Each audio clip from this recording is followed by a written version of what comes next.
akan terjawab gitu. Dan kalau untuk soal pertanggungjawaban pasti ditanggung jawab lah kalau seorang laki-laki mah. Ya, apalagi gitu. nantinya bakal kalau memang menjadi seorang ayah ya gitu. Iya, pastilah bertanggung jawab untuk hal itu gitu. Dan tidak mungkin untuk lari dari tanggung jawab.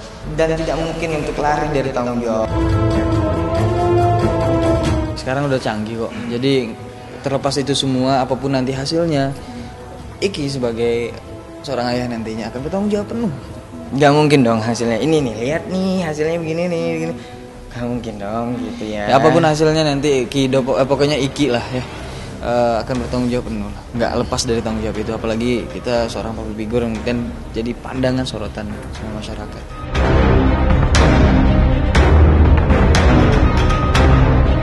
Sendiri menanggapi hal-hal yang di luar sana yang bertebaran.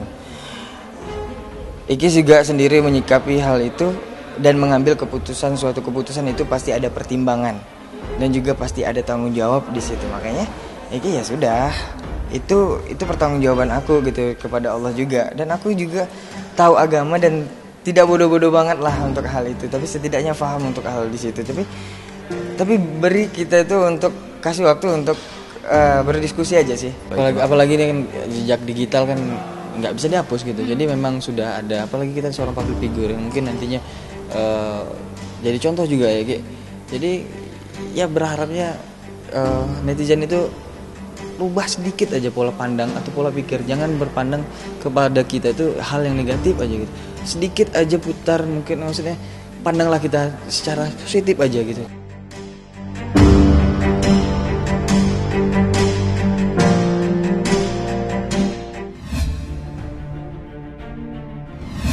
Yang pengalaman yang gak enak juga pernah.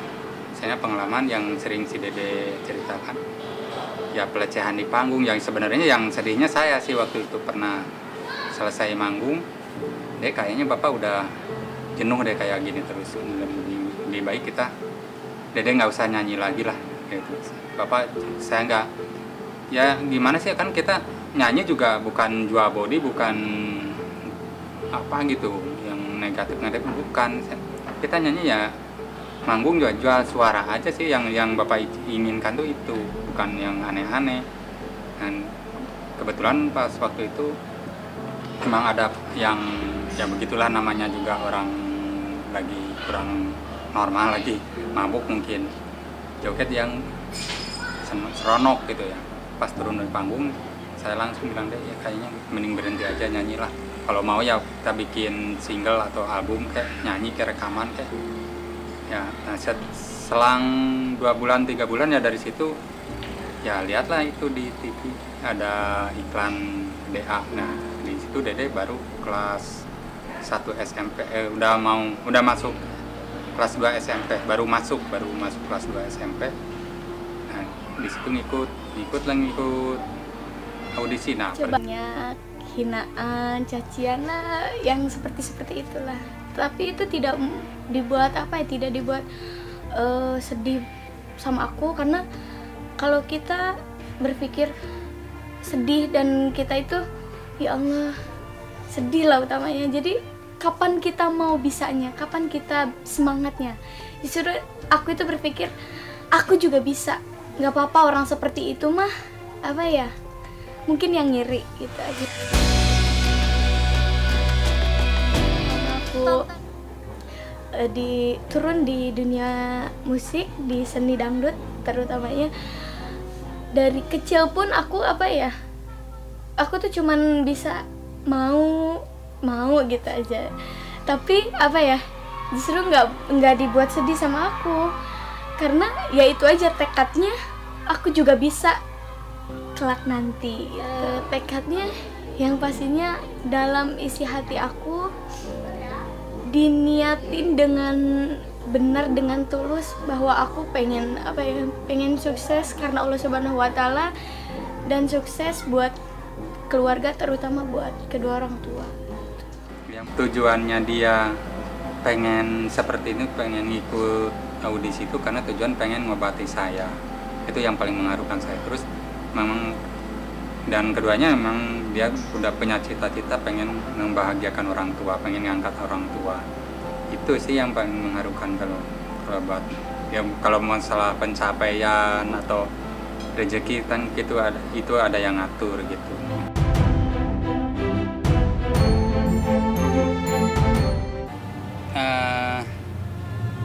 Dari misalnya pengalaman pahitnya ada, ya senangnya juga ada. Ya, pengalaman pahitnya karena kan kita juga namanya juga nyanyi di kampung, dari kampung ke kampung, bahkan dari ke tetangga kampung gitu. Ya kadang-kadang yang sedihnya tuh kadang kita kan naik motor-motor, ya motor zaman dulu ya, motor yang sering mogok, sering ganti ban gitu, sering kempes ban tambah. Ya, yang sedihnya tuh pas pulang dari panggung dari kecamatan, dari tetangga kecamatan gitu. Nah di tengah perjalanan udah hampir maghrib, hujan besar. Nah dia sampai di belakang kehujanan, sampai saya tutupin pakai jas hujan sampai dia ketiduran, sampai beberapa kali mau jatuh karena mungkin dia juga selain capek juga ngantuk dan juga kedinginan. Nah.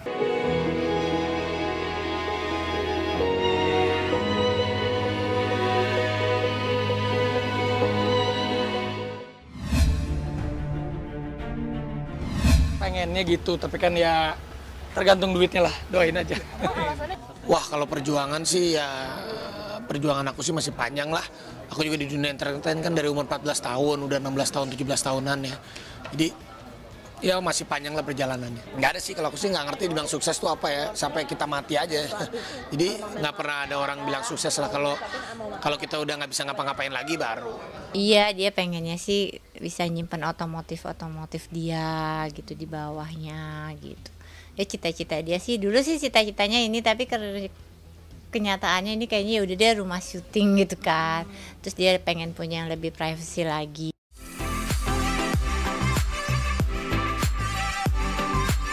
Enggak, karena kan gabung, ada keluarga aku, ada mama aku, jadi ada ya kan keluarga besar aku tinggal di situ. Kalau enggak juga, kalau karyawan sih nggak banyak kita. Kan itu base camp aja, kalau kantor nanti kita pindah kali ke tempat lain, ada rencananya gitu. Tapi kan masih lama rumahnya. Duh.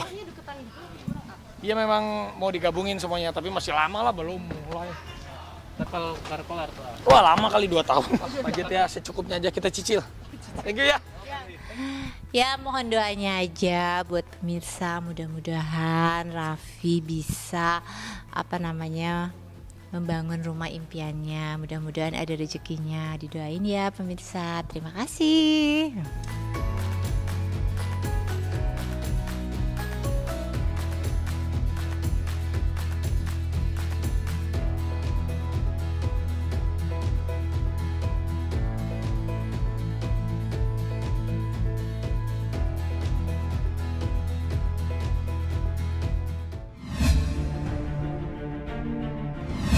Nama itu bukan untuk menghilangkan identitas, bukan sama sekali. Ganti nama itu, aku melakukan ganti nama itu karena aku merasa terlalu berat beban yang aku pikul dengan nama lama yang seharusnya tidak menjadi bebanku.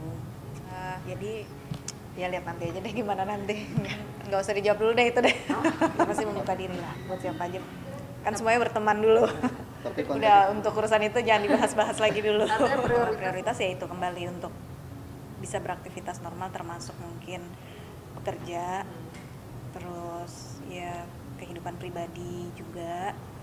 Kehidupan pribadi dalam artian diriku sendiri ya, maksudnya ya kayak tadi aku bilang, menenangkan batin, pikiran, berdamai dengan diri sendiri untuk nggak kecewa lagi.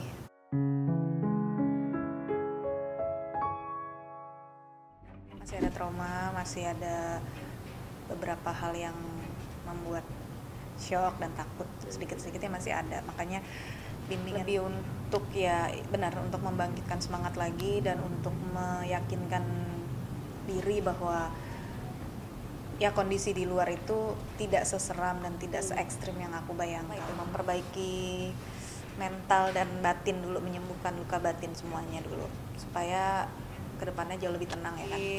Teman-teman dan dari lingkungan yang aku kenal sih enggak ada sih, enggak ada penolakan seperti itu.